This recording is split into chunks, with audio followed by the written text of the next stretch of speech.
All else was stillness. Sheep huddled in drifts on the hillside. Birds in the hedgerows were fluffed like thistledown. In the woods, fallen leaves rustled with the passage of a hedgehog. The stream caught starlight and glistened over rocks.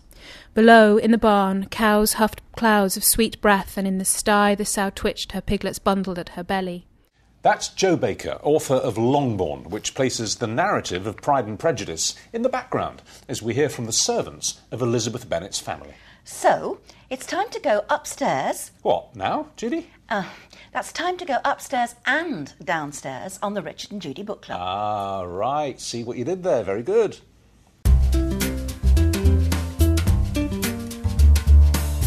Who doesn't know what goes on in Jane Austen's classic tale of 19th century love and courtship?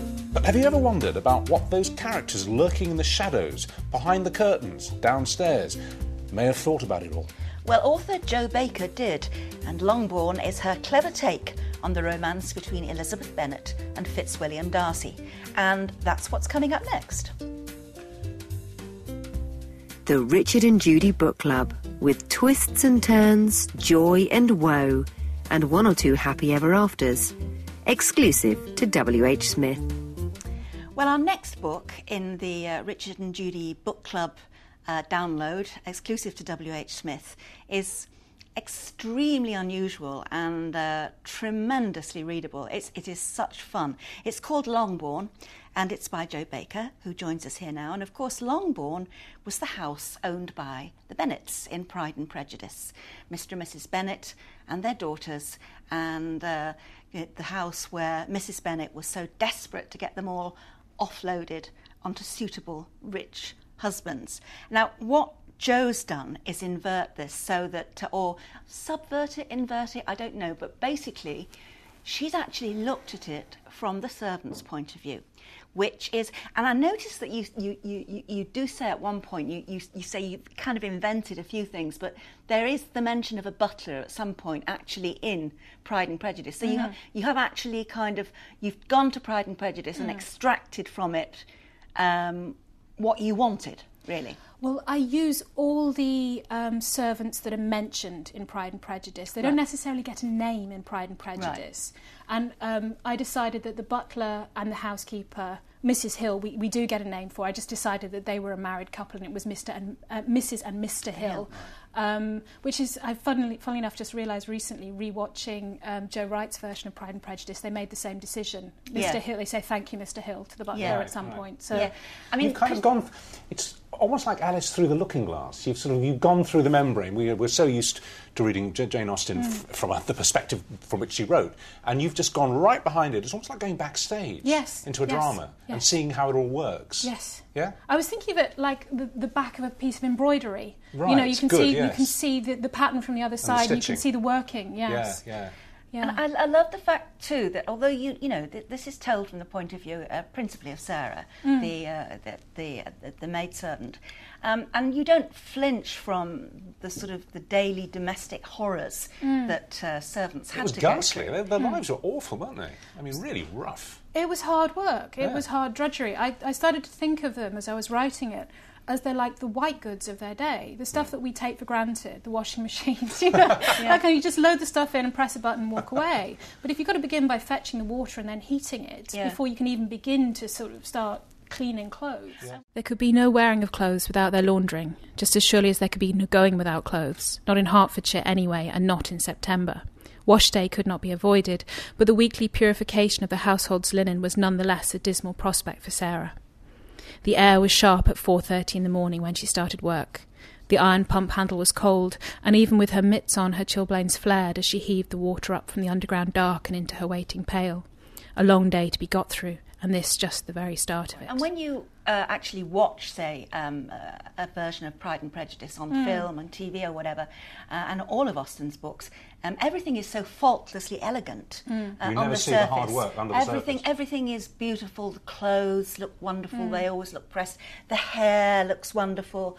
Everything is kind of perfect. But underneath the surface, as Richard says, there are all these people working literally working their fingers to the bone, getting chilblains from having their hands steeped in cold water to do this horrible Monday wash day every week. And yet, I have to say that when I first started it, I thought, I hope this isn't going to be a sort of a plea for the servants. In fact, it's not. It's a wonderful novel in its own right, and a wonderful story in its own right. It's also very funny and witty. In many, it's not a kind of sob story for servants. Is what I'm trying to say. Yeah. And I love the way also that you, and I said this to you when I read, because I read it first. I love the way that you make Mr. Bennet a bit of a pig. Yeah, you he's do, not nice. don't you? Well,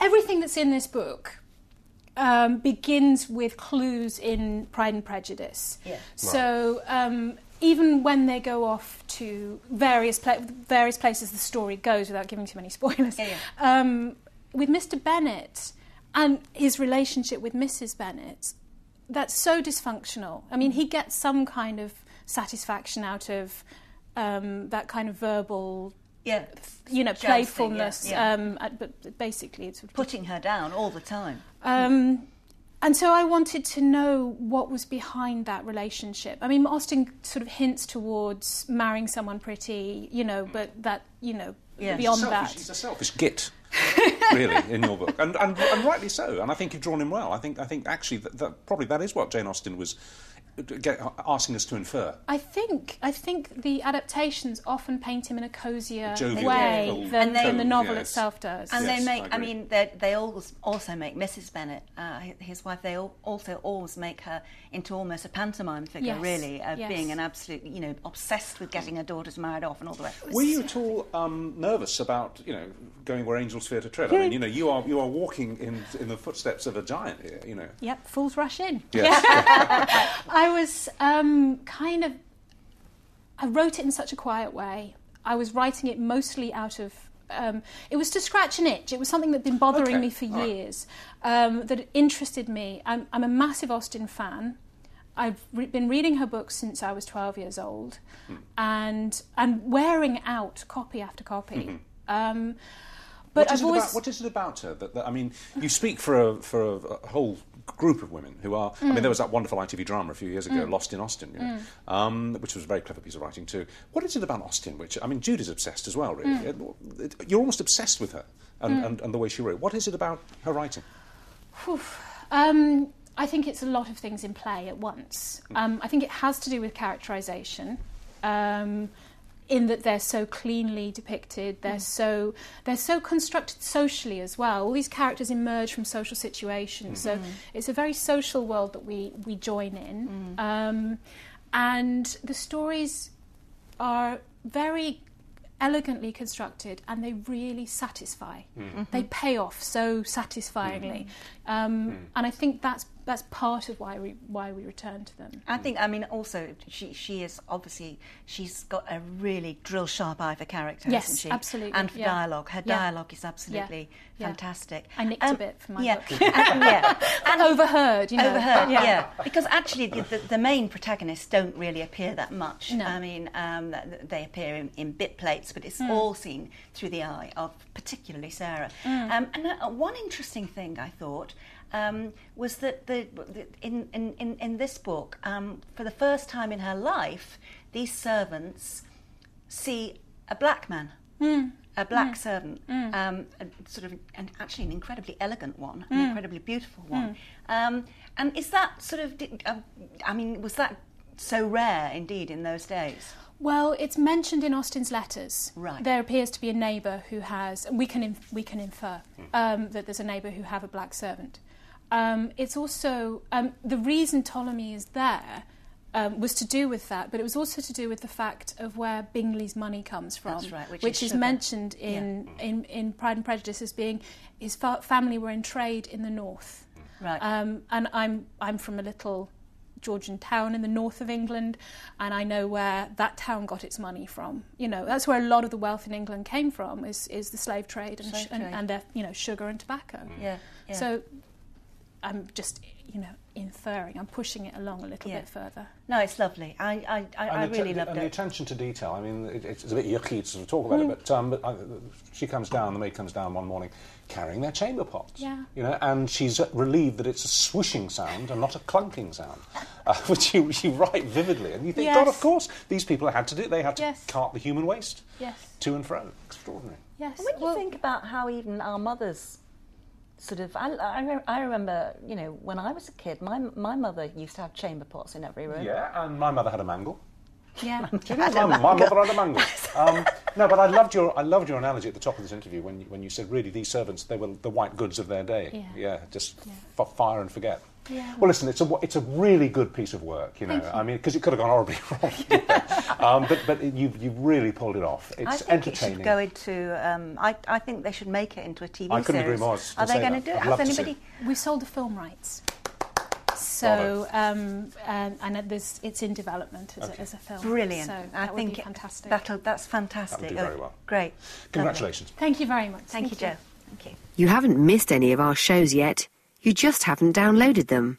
Check out whsmith.co.uk/Richard and Judy for more audio, video and recommended reads.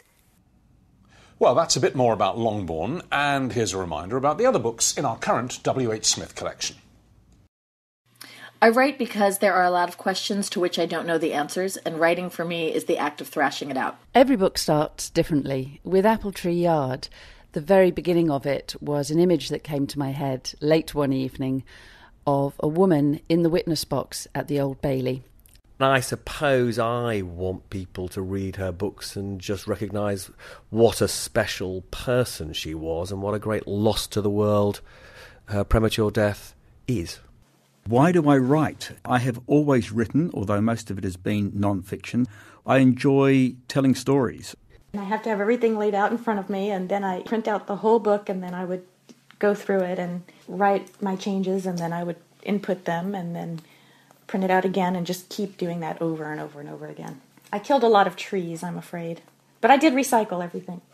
I think that part of my responsibility as a writer is to ask myself, is this something that really needs to be attended to, or is it something that is just part of the ongoing flow of demands?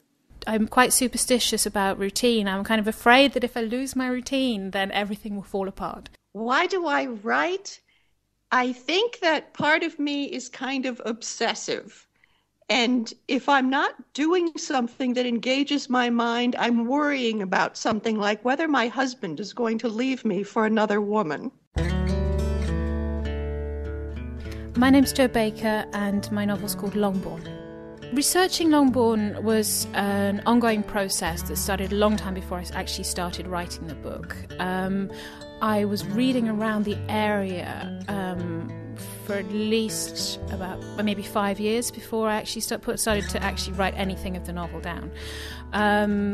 And then as I was actually developing the idea and thinking more about the story, I found out what I needed to know as well. So I was reading more specifically and finding out about different aspects of history as I went along.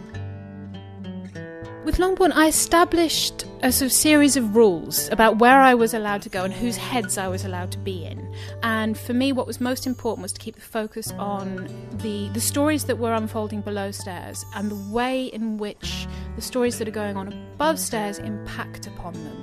So it was a question, there was quite a lot of discipline involved in not drifting off to admire too much of the upstairs scenery and keeping things focused on the stories that I wanted to tell. I try and be quite disciplined about writing because I know that if I'm not really careful, I could drift off and do other stuff. So I always leave the house first thing because I'm afraid that if I stay home, I'll actually do something, waste time on housework, something like that. And I go and sit in a little cafe in town. I usually have the same table. Mostly people don't sit there because they know I'm coming, and just get a coffee and sit there and write for a few hours. And depending on where I'm at with the book, that might be, until I've got a certain number of words done, or it might be until I've got a certain number of pages edited or something like that. I tend to just keep on plugging on at it, really. I'm quite superstitious about routine. I'm kind of afraid that if I lose my routine, then everything will fall apart. So I just tend to just keep on working on it until things begin to click and shift and Rubik's Cube-like. There's a puzzle-like quality to this book, I think. Keeping those different elements from Austen's novel, my own story, the different characters where they come in and out of rooms, and the different days that they should be in certain places, making sure that all those bits move together. Particularly for this book, it was really important to just sort of keep on making sure it worked, really. When I was a little girl, I used to make little notebooks out of... Back in those days, computers would occupy a whole room and they'd print out this stuff, this reams and reams of paper. And there was one computer where my dad works and he'd bring home all this paper for us to play with. And so I would use this to make little books, and it was lined on one side and there was noughts and ones on the other side. And I would make these little books and write these little stories and illustrate them and all that kind of thing. So I did it for a long time when I was little, and on into my teenage years. And then I went off to college. I did English literature from Beowulf to Virginia Woolf. And it's a brilliant grounding and a great education for a writer to have that kind of experience. But it also stopped me writing. And it took me, I think, about another 5 years to get back to writing. She's a clever chicken, isn't she? It's a very, very smart idea, this, to look at Pride and Prejudice in reverse, through the eyes of the servants, and yet staying faithful to what actually happens in Pride and Prejudice in terms of the impact on... and also I would say, the writing doesn't disappoint at all. If you're comparing it with Jane Austen... I agree, yeah. Her writing, Jo Baker's writing is fantastic and we really perceptive. We neglected to tell her that. That's true, yeah. It is very samey in that sense. I just loved all the detail that clearly she'd researched, this stuff about carrying the chamber pots down in the morning and the servants, praying that it was just going to be the swish, swish of liquid and not the clunk, clunk of solid and all of that. She really goes for it, doesn't she? You get a real three-dimensional picture of what it was like to be in service back then. The poor housemaids, some of them so young. When sort of... Oh, babies. 7, 8 when they joined the household, to sort of be washerwomen and all the rest of it, and their poor hands chapped and with blisters from keeping their hands immersed in cold water to wash things. It's very informative on that point about how beneath the elegant gloss of Jane Austen's wonderful houses and novels and heroines, what's going on underneath to keep them afloat. But one thing I was really glad of is that she doesn't turn it into a sob story. She doesn't turn it into a kind of... it's not a cri de coeur, is it? No, and it's not a political... No. This is how the servants really lived. You do find out how the servants really lived. But it's not to make a point. No, it's tremendously interesting in its own right. I also liked, as you said in the interview with her, the way that she actually portrays Mr. Bennet as the git that he really is. Jane Austen sort of nods to it, and we're meant to infer that, but she really makes that real. He's a selfish, shallow, small-minded... silly man, and he's so cruel to his wife. He's very cruel to his wife in Pride and Prejudice. But he comes over as a jovial old cove, doesn't he? Yeah, well, and I think Jane Austen intended that. I think that she intended him to be seen as a kind of testy man, fed up with the fact that he's got 4 daughters, and this mad wife. What Jo Baker does in Longbourn, which I think is very, very clever, is to go behind that and actually stick up for Mrs. Bennet a bit and actually make a different side of Mr. Bennet, a very unpleasant side of Mr. Bennet, come to the fore. And we shouldn't. It's not just a sort of a hymn to Jane Austen and Pride and Prejudice. There's a real story here. And a stranger comes to stay at Longbourn, a servant, with, as we gradually uncover it, a tremendous backstory, which goes to the very heart of the Bennet family. Yeah. And that's slowly drawn out through the book and really keeps you reading. It's a tour de force, actually. I think she's done really well with this. It was a clever idea. It's been beautifully executed, and she's brought not just a different sort of aspect to Pride and Prejudice, but she's given us a damn rattling good read as well. Yeah, I really loved it, and I'm really glad that she sold the film rights, because... we can hopefully see a film, although I think it would be great on television, actually. I can imagine it as a 6-parter. Yeah. Anyway, it's terrific. Well done, Jo. Get the books online or in-store from WHSmith for lots of exclusive bonus content. Or if you have an e-reader, download the ebooks today from WHSmith or on the free Kobo app. And for our final recommendation this time, we have a heart-stopping debut. when I decided to write a mystery, I started to read a bunch, and I thought, well, all of these female characters are, you know, kick-ass dames, and they're wearing their stiletto heels and running around. And I thought, what fun it would be to have someone who wasn't that, but wasn't a Miss Marple either, who would bring knitting into her stories, or cats. Come back to hear from Becky Masterman about the former FBI agent Bridget Quinn, a great character. We'll be waiting here on the Richard and Judy Book Club. Whatever the book, wherever you read, carry our reviews with you. Download the Richard and Judy Book Club and be part of the debate on Twitter and Facebook.